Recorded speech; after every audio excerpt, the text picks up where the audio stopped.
It's a really pleasure to give this second talk. Just I will give some recap of the main ingredients that I introduced in the last part of my talk yesterday. Just to recap here, you remember we have here we start from a classical data set that is a set of vectors plus label vectors. And I take, for the sake of simplicity, only binary classification, plus positive, negative, and so on. And then we have every object vector, that is any vector, of a data set is encoded into a pure quantum state, as we saw yesterday. This is the encoding, cat and dogs. Then we build the quantum patterns. In other terms, the quantum patterns is nothing that the encoded classical object plus the same label. If it was positive, it remains positive, a dog. There is no change in the animals, so it's a dog, it remains a dog. Then we have, we take the set of all possible the encoding of the positive class and the set of all quantum encoded of the negative class. And then we replace the usual centroids, you remember yesterday, for the nearest mean with the quantum mixtures, in other terms, with the convex combination of the quantum representatives of dogs, and similarly for cats. So now we give up, we have two quantum states, the two quantum centroid, rho D and rho C. So now the problem is how we replace the usual similarity relation of the nearest mean based on an Euclidean distance or another kind of distance with a quantum similarity distance. The idea is that we use a very powerful technique in physics, beautiful. The so-called physical distinguishability of the two quantum centroid. So we have two states, so we have two physical objects in these two different states, rho D and rho C. The idea, the leitmotif of the leading idea is that if you are able to distinguish in a physical way, these two quantum centroids, the better you distinguish the quantum centroid, the better you can classify an unlabeled object. Because this is just an intuition, you see. Because if the two objects, because rho D and rho C represent the quantum prototype of cat and dog, if they are very similar in a quantum physical sense, then it's difficult to classify an unlabeled object because you don't know how to classify, because the two prototypes are very similar. If they are very far apart, then the classification is easier. This is an intuition. And so the problem is how we have to develop now a theory, a physical theory, mathematical theory of quantum distinguishability of states. And this is what we are going to.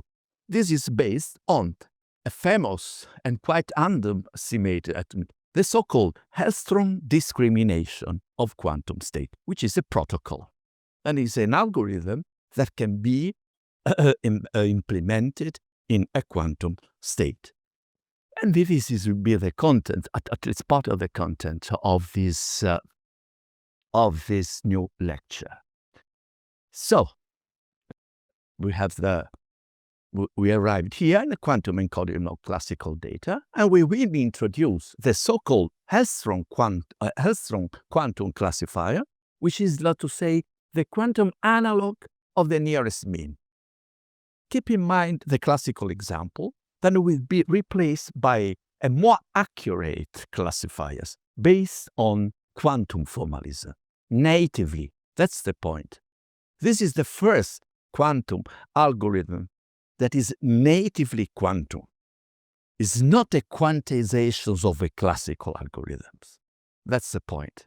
So, and Let us consider this abstract situation. But the intended meaning of these states, row 1, take only two states. For the sake of row 1 and row 2, and consider row 1 as row dog and row 2 as row cat, okay? As the two quantum centroid. Suppose we have this experimental setup situation. We have Alice wishes to communicate, give an information to Bob, which is far away, by using a quantum system, an electron and a photon, in one of the states belonging to R. Let me say, in one of the two states. Suppose that is equal to 2. To 2. So the information is encoded in one of these two states. To this aim, as usual, Alice prepares a quantum system, an electron, a photon, in one of the states, of these two states. Alice then hands the system over to Bob. But what is the point? Bob has a full knowledge of the mathematical description of the states. So Alice says, I will hand over two states, row 1 and row 2. And the matrix of 1 is the following. The matrix of row 2 is the following. So Bob knows perfectly the mathematical description of the two states that Alice is going to hand over. But he doesn't know the actual state of the system he received by Alice. He knows that we be one of the two states, but not exactly the state. So this is the situation. You see, this is Alice in a lab that, she prepared two states. This is a physical system prepared in row 1 or row 2. Then she sent these unknown states to Bob. Bob knows exactly the mathematics of these two states. But it doesn't know the actual state. So you have to find a measurement in order to check whether the system is either in the state row 1 or in the state row 2, and possibly in a perfect way with probability 1. So his aim, find perfect measurement in such a way that after that measurement, he is able to say, oh, Alice, thank you, the state is row 1. Oh, thank you, or otherwise it's row 2. And what is a measurement? From a mathematical point of view, as Professor Mainz introduced yesterday, it's just a sequence that you can consider a set of properties, whose sum is 1, and its property says, the property 1 says, the system, we test the property of being in the state row 1. The property P2 say, if I measure this property and I receive the answer 1, then the state is in the system is in the state row 2. This is called a von Neumann measurement. So Bob's strategy is based on the assumption if the measurement is the ith outcome, then he's given the ith states. Of course, it's a fair play. Otherwise, it doesn't work. But what happens? Now that's the point. It happens this is the mathematical description, but in other words, what happens that there is no perfect test. There is no measurement, no perfect measurement, such that always tell apart different quantum states. Unlike classical objects, if these two states are not orthogonal, they cannot be distinguished with certainty. So there is Bob cannot find theoretically any possible perfect measurement says that the probability is 1 of row 1 and the probability of being row 2 is 0 or vice versa. And this is completely unlike, as he mentioned yesterday, the tennis ball case, when you can always say is red or with probability 1. This is the point. So it might happen that Alice hand over to the ith state to Bob, but Bob erroneously measures, but erroneously conclude that he was given a different state. It might happen. Also, with the best measurement he can find. That's the point. So it doesn't depend on the, let me say, on the devices or the imperfection of device. It's a strongly theoretical limits, physical limits. In other terms, a successful discrimination is when Alice, of course, gives the ith state to Bob, and Bob correctly concludes that he was given the ith state. So the point is, find for what is the problem? Find the best measurements that optimized the probability of success. Okay? And because, to optimize, optimize does not mean perfect. That's the point. Not probability one. It's impossible. It's impossible. So, and it is possible to prove that for any given state, two states, any pair of states, there exists an optimal measurement. So Bob can find an optimal measurement, say, with these two properties, say that P1, the property P1, the observable, that represent the property for the system to be correctly identified in the state row 1, and the property P2 representing the property for the system to be correctly identified as being in the state row 2. In other terms, you have two states. Bob now is able to find a measurement. I can say, oh, I can discriminate these two states with the best possible value. This is called the Hellstrom bound. The Hellstrom bound. So if they are orthogonal, the Hellstrom bound is 1. So this is the only case where there is a perfect discrimination. But if the two states are not orthogonal, then the Hellstrom bound is different from 1. This is an if and only if.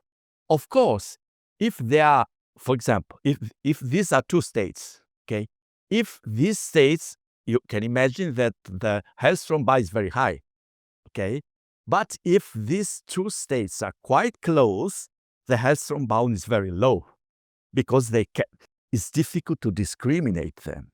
So the higher the Hellstrom bound is, the better is the possibility to distinguish the two states.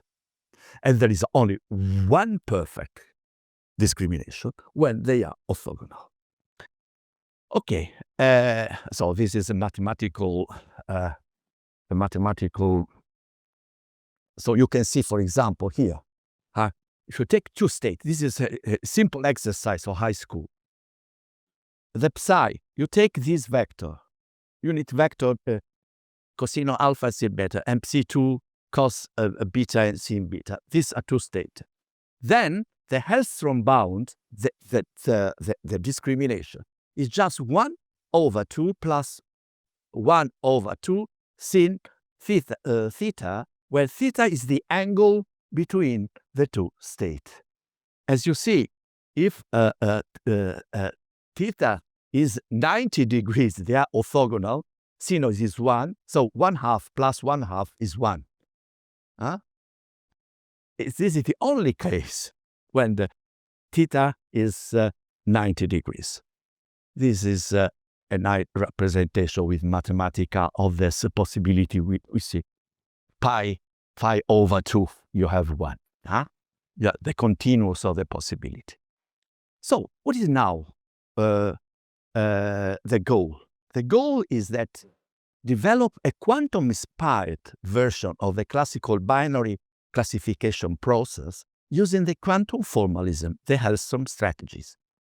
Keep in mind that the two states R1, R2, the intended meaning is raw dog, raw cat. Okay?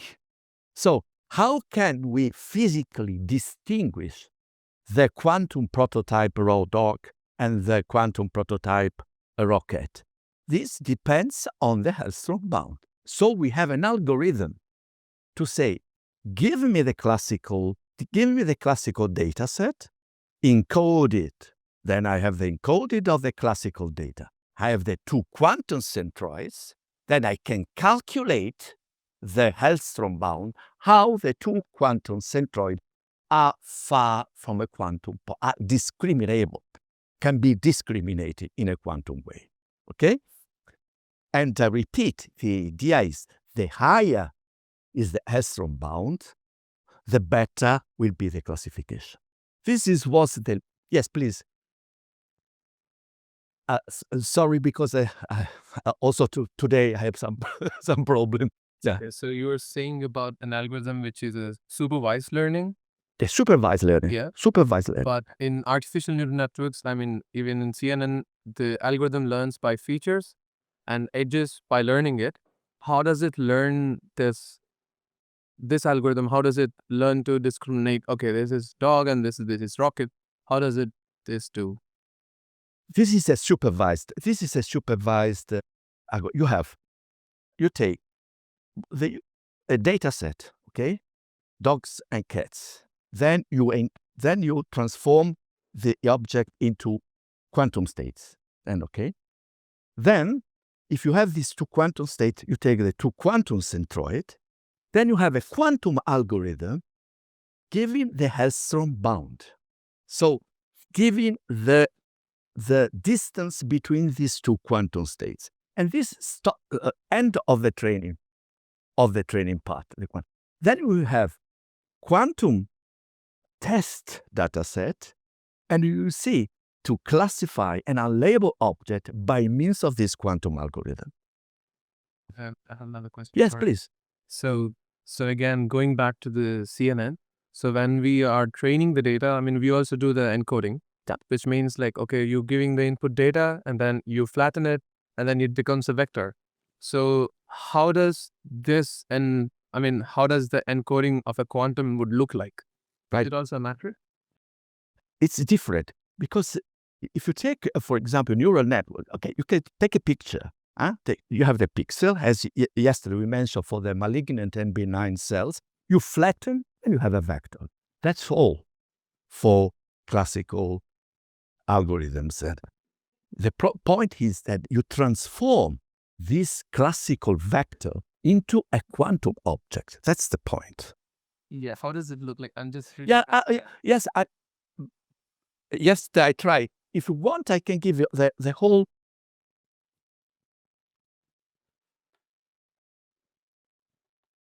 Yeah. I don't have that. So we can see you have, yesterday I introduced the amplitude encoding, okay? So you have a vector.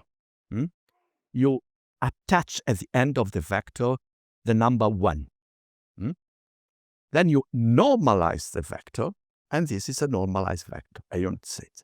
Then you take the projection, then you take the straight line, okay, where the vectors lies.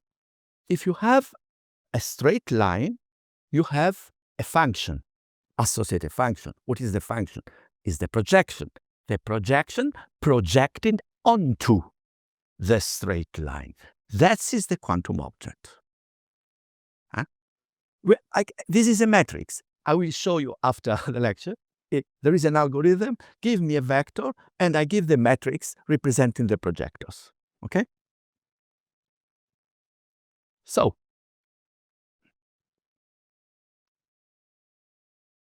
okay.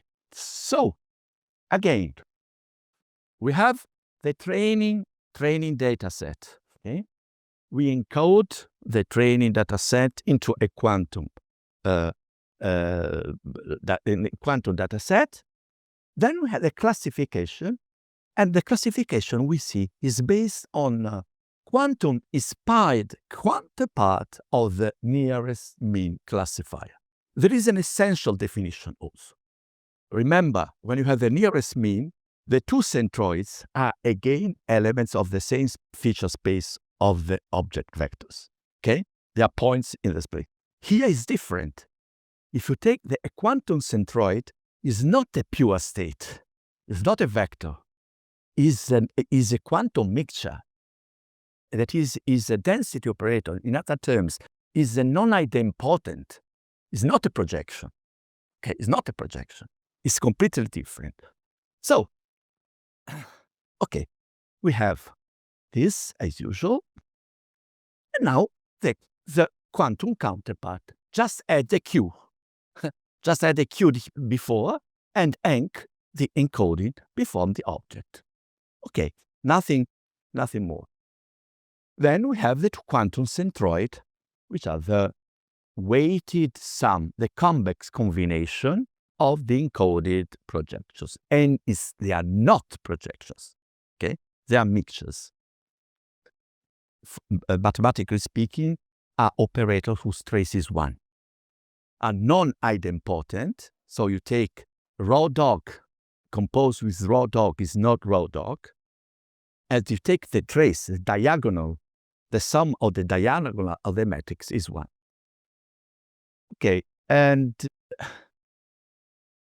so as I mentioned before, the leading idea is that the higher is the Elstrom bound, and we have the algorithm, of the two quantum centroid, rho plus and rho minus, the better is the performance of the algorithm. But how we can classify? This is the do you remember? The nearest mean, any classifier is a function. Is a function from an object assigning to an object vector a label. Okay, this is a general definition. What is the Elstrom quantum classifier? Again, is a function that associates to any vector, to any object, to any unseen object, for example, an unseen dog or cat, a label plus. How? X is assigned plus if this represents if the probability, this is the probability, if the probability, then the quantum encoded data point X is identified as belonging to the class plus with a probability greater than belonging to the class minus. This is it's completely quantum. This is a Born rule, the way to calculate the probability. So you have, remember, from a logical point of view, this measurement, this represents the property of being rho plus, okay? And this represents the property of being rho minus. This represents the probability for the encoded state of satisfying the property P plus. So why do you when you do classify plus, when the probability of being positive is greater than or equal to the probability of being minus? That's the algorithm. And you can find this algorithm in here, in GitHub. We developed the algorithm. You can get in GitHub. You give me, for example, the banana data set yesterday, you remember? The classical data set. There is the encoding phase, then there is the test data set, and you can classify the new object by means of this physical algorithm. This is quantum, and then you can implement it in a quantum hardware. So far, only with toy models. Why? Because our quantum computer are very noisy. So if you have big, I will show you an example of 20 objects, 20 or 70 objects, only the training data set, 50 objects and 20 objects as test data set. And this is, I cannot show you because I need at least some hours. And I'm not allowed to use for some hours the computer of the Leibniz Selection Center. Just to say that we are in the very infancy. Because our quantum computers are unstable. Unstable, especially you have long quantum circuits of high depth. If you have many gates, then you accumulate the errors of the gates, of the quantum gate, because they are not perfect. There is no, in technical terms, there is no fidelity one. Fidelity means how a quantum implementation of a gate is close to the theoretical limit. Yes? Just like this, but there is why theoretically it would perform better than a CNN in this because no, I can. Thank you for these questions, because I don't want to give the impression that this is the best possible algorithm. Thank you, because as you know, in machine learning there is the so-called no free lunch theorem. So there is no. You cannot say this is the best classifiers all over the world. No, it depends on the data set. What you can say, and we can say experimentally, that if we take, we had an experiment, was published in PLOS ONE, the journal. If we take some different data set of different kinds, and we compare the results of this quantum classifier with neural network, classical neural networks, support vector machine, this is usually is the best. I mean, the average, is an average. Yeah. We cannot say which is the best. But the point is, my hope, as Professor Mainzer said, is to join the forces, neural networks plus quantum.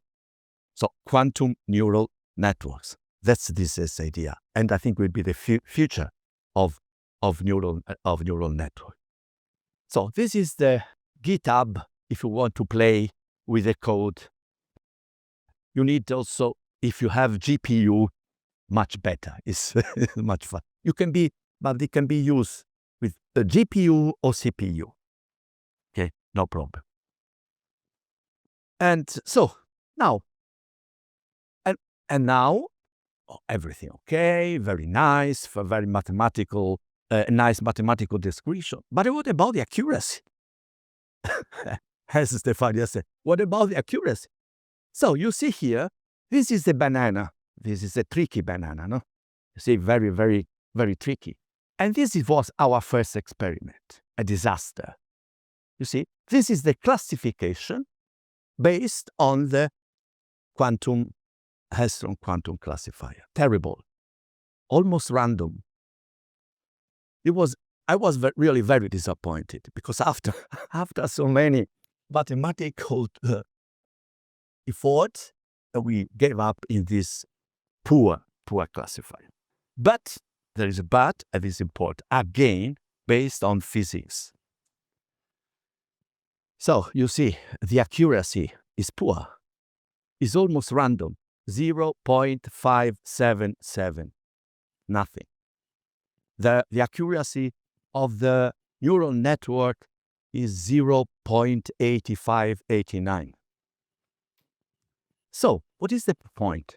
This is crucial, because in classical machine learning, if you take a copy of a cat or two copies of the same object, nothing changes.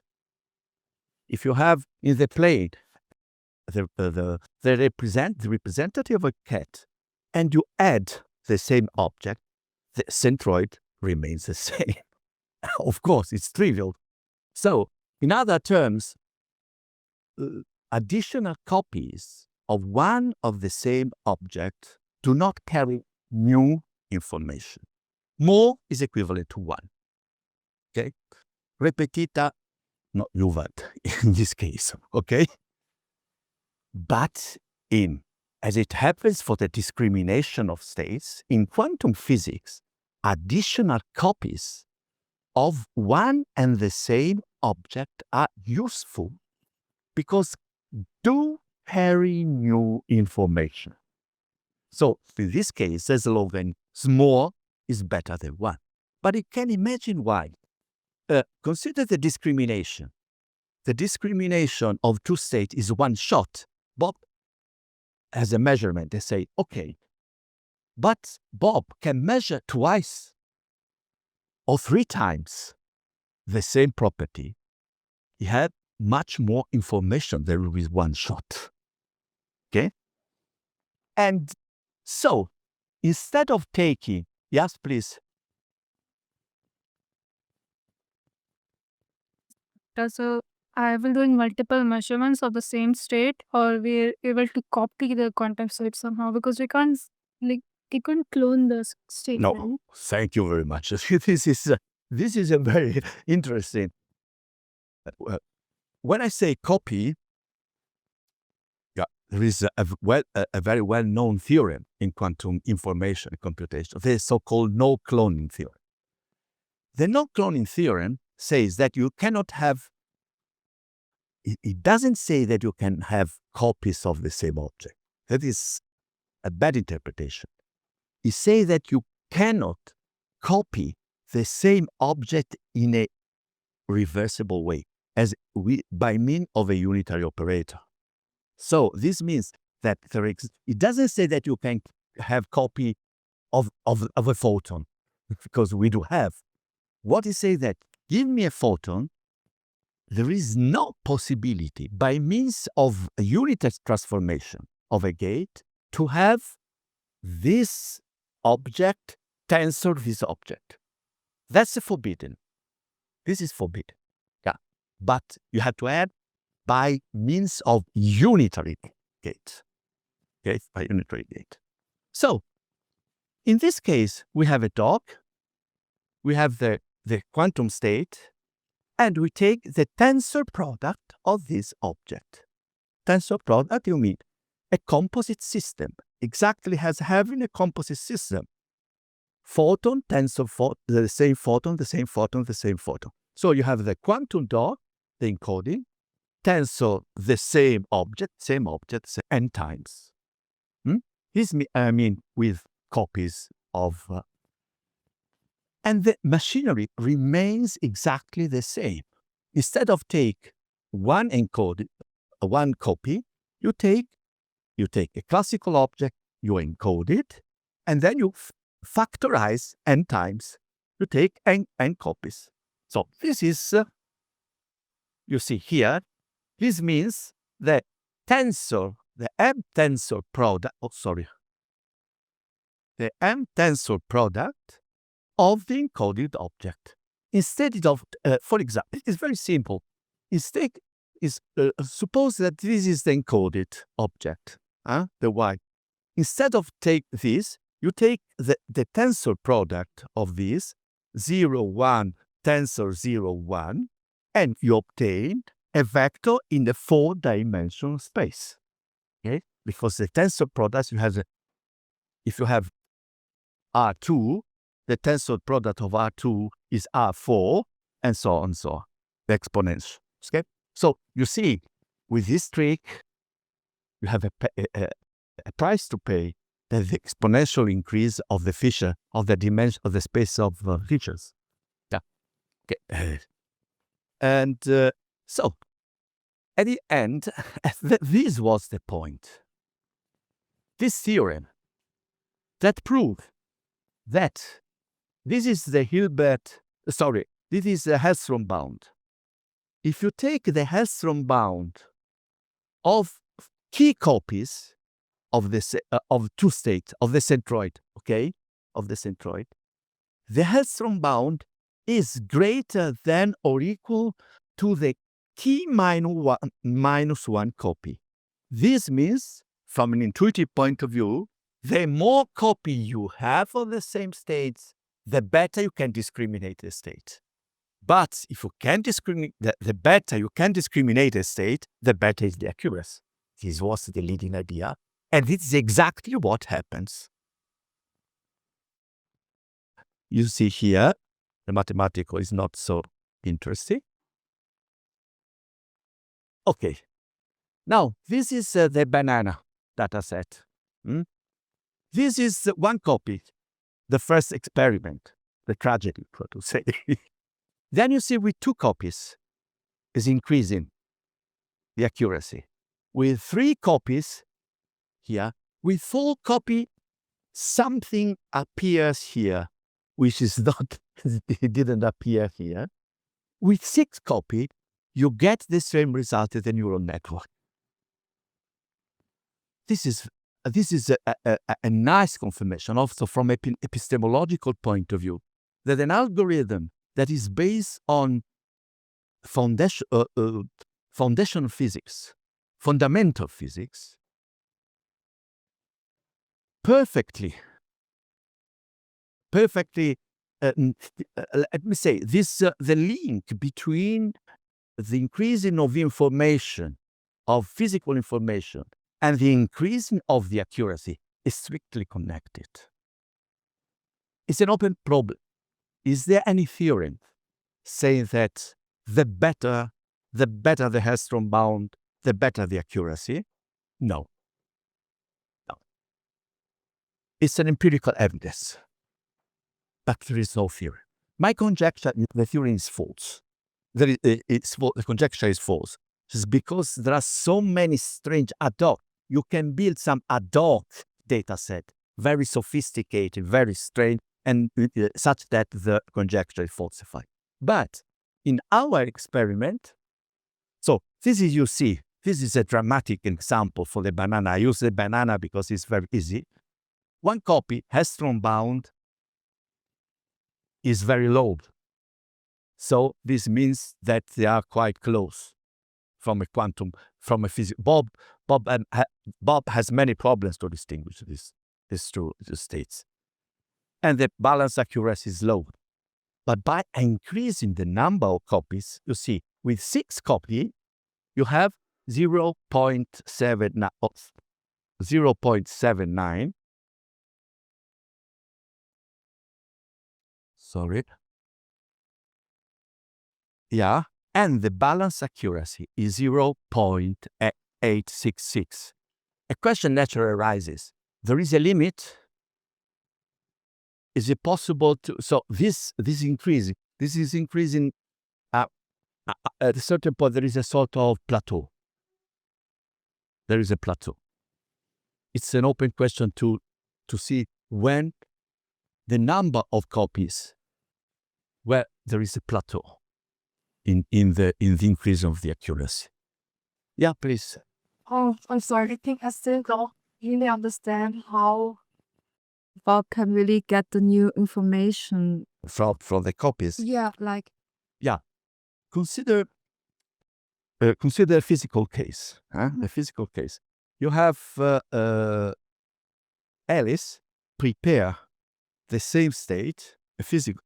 Instead of having a photon X, she prepared the system, a compound system, a composite system, with 2 copies of this photon. Okay? And then you have this state. Then she hands over this quantum states to Bob.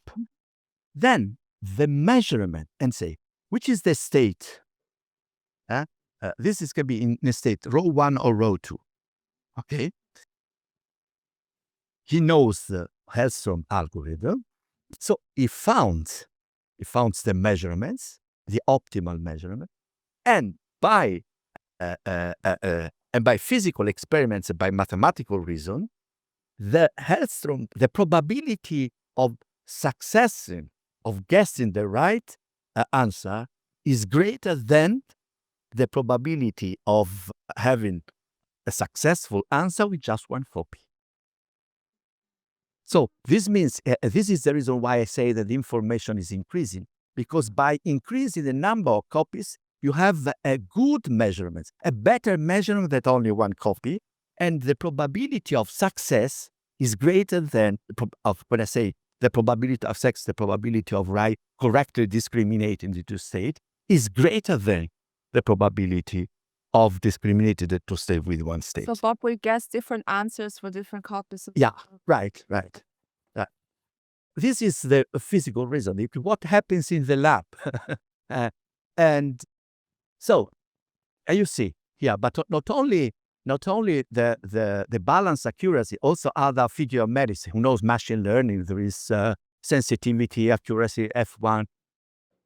Cohen, and so on. This is the Hellstrom bound, you see?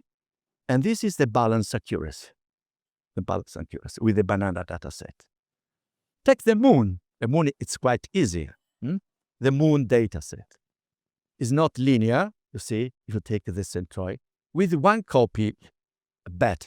Usually with one copy, you have bad results. With this is the 2 copy, you see, here, and the blue. Now with 6 copy is almost perfect. With the moon, with 6 copy, you have with 7 copies. We can run the program. We have 100 accuracy. 100 accuracy. Here you have about 65% accuracy.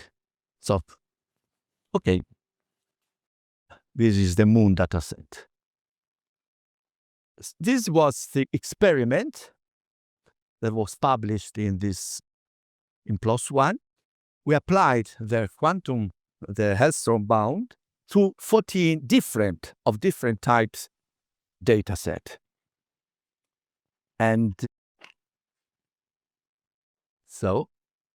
and here you see in this histogram, you see these are the different data sets, and you see here the comparison between the red one, which is the Hellstrom bound, with the blue one, which is the accuracy. There is a strict correlation between, in every data set between Hellstrom bound and you see here, these are the results. Okay, we show that at that time we could run only for 4 copies because we didn't have enough computer resource. But now we have, with the HPC in Leibniz Center, we can have many copies. Also our data set 20, 30 copies. Okay, and so you see here the final result. You see here in the x-axis you have the data set, and in the y-axis you have the different classifiers. This is the Hellstrom with the 4 copies, and you see the more blue the better. The more blue the better. Okay? The more blue the better. You see here, for example, the Bernoulli, terrible.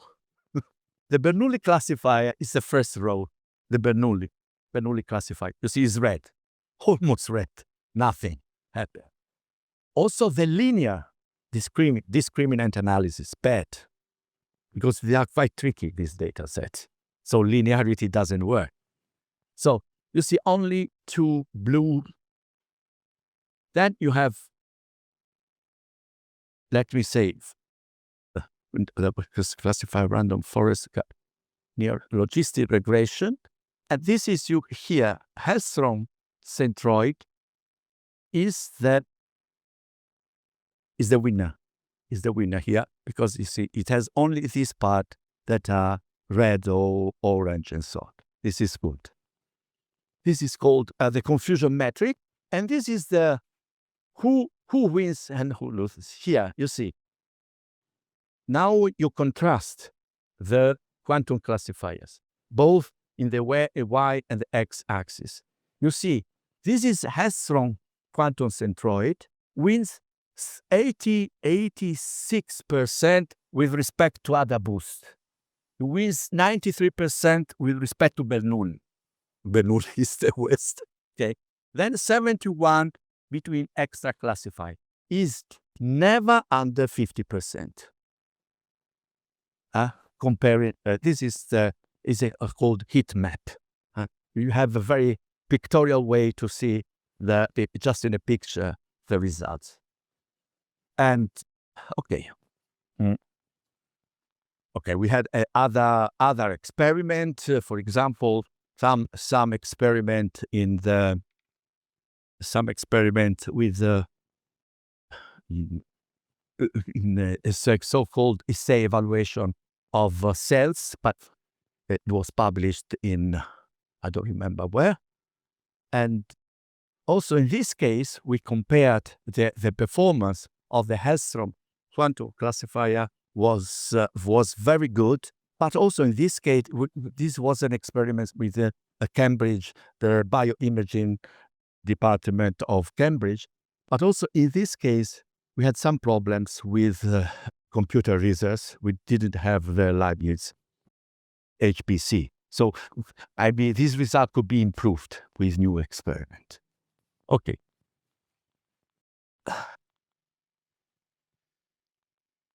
Now, okay, we, how much time do you have, Sarah?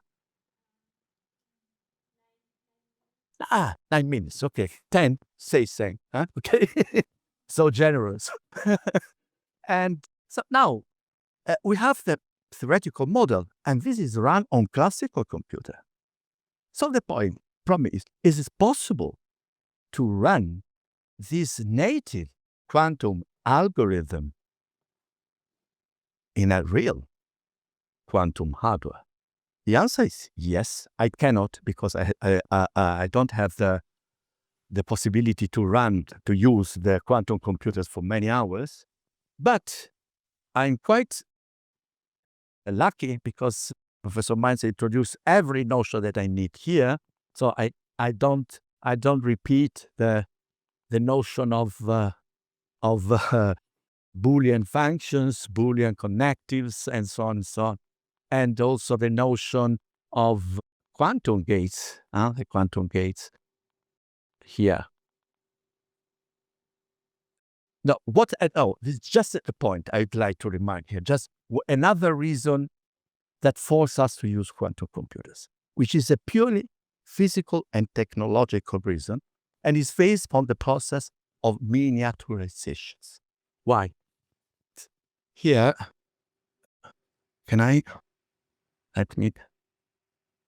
okay.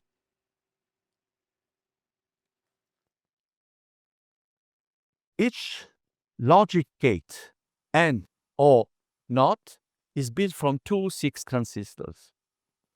Modern processors contain tens of billions of transistors.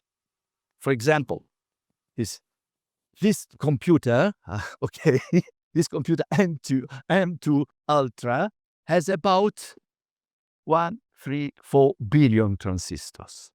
Okay, so logic gates are roughly 20 billion on this machine. It's not this machine, but it's quite similar.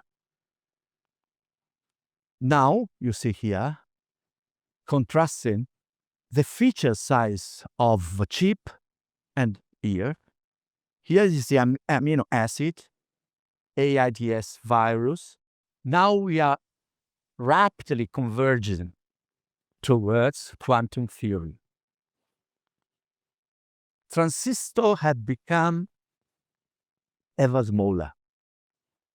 Today we are below 5 nanometers. Dimensions comparable to a few atoms. So we are very close to atoms. The physical transistor gate length is about 10-15 nanometers. A single silicon atom has a radius of about 0.1 nanometer. We are at a few tens of atoms. So the classical limit is near, is here, in a few years. So we need, and when we are at a scale atom, we need quantum computation. This is inevitable. And we need a new model, quantum information. And now, what about our? I would like also to show this because it's interesting as a pictorial way to see the qubit. Remember the notion of qubit, the superposition of bit 0 and bit 1. Okay? And you remember the block Poincaré, I call also Poincaré because it's block Poincaré sphere. And if you want to play, this is a beautiful applet, yeah. The block sphere simulator. You see, you have cat 0 here and the antipode 1 because they're represented as antipode. Then you can use, for example, our magic Hadamard. You know, H0, cat 0, then you apply Hadamard, and if you apply Hadamard to cat 0 a bit, certain information, cat 0, it transforms into the maximally uncertain information because it's, the probability of being 0 is 1/2, and the probability of being 1 is 1/2. And this is a rotation. If you take here, apply this to Hadamard, to here, you see? This is now, this is a cat 0, and this is the first application of Hadamard. And you know, if you apply twice Hadamard, you have 0, because Hadamard of something is something, okay? And so apply again H, and you have 0. And it happens for every possible point of the sphere. This is the magical Hadamard. Without Hadamard, we don't have quantum computers. That's the point. So now, come back to our quantum computers. Oh, so this is, I just wanted only to show here, this is my first quantum circuit, because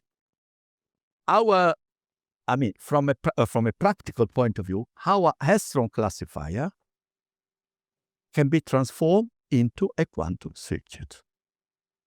Every classical object can be transformed into a quantum state. So apply this the Hellstrom circuit to a quantum state, you measure, and then you have the classification. So this is only a question of, it depends on our technology. But the way, I just want to show a very simple case of the real quantum computers with Hadamard. What happens with Hadamard on our Leibniz quantum computer IQM, if it works. So, first of all, I have here, I built only, you see, only a very, very simple circuit. Cat 0, Hadamard, measure. So my question is, I start from 0, apply Hadamard, then you have the superposition. If I measure, I was expecting to find, as a result, statistical result, 1/2 for 0 and 1/2 for 1. Okay? Let us see whether it works. So now we put this circuit to the quantum computer, and I say, please make 1,024 measurements of these Hadamards, and give me the statistical results. If the computer works well, I would have about 600 and almost 600 for probability, 50% of probability. Let us see whether it works.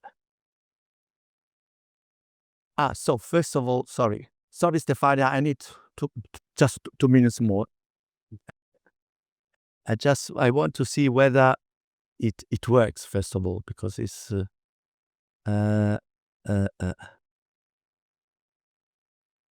please don't look at this first part.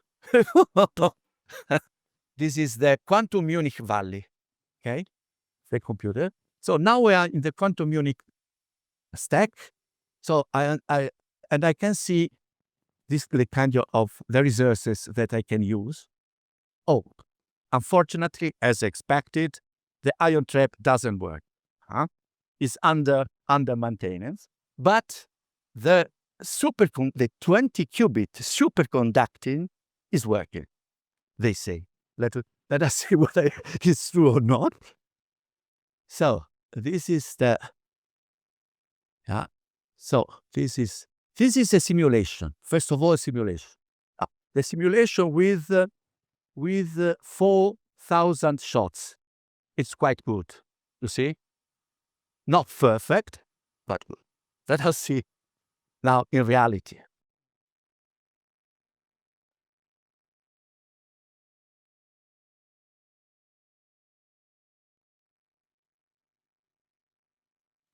So we have to wait. Oh, yeah. We only with 100 shots. So a very low, and the result is not so bad. See, 55% and 45% zero. We can try it with instead of 1,100. Let us try with 1,000. With a computer. Yeah. We had to wait. Maybe we are cute. You see here. Oh, it's almost the same. It's not a very good result, frankly speaking, because it's just one gate.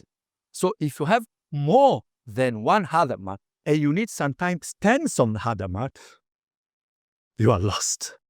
So this is this is IQM. With the ion trap, we have almost 50% with one Hadamard. And in this way, we can also, for example, to have this is the entangled state, Hadamard plus naught, and again, with the entangled state, you are expected to have 1/2. So this is an experiment to test the entanglement with a quantum computer. And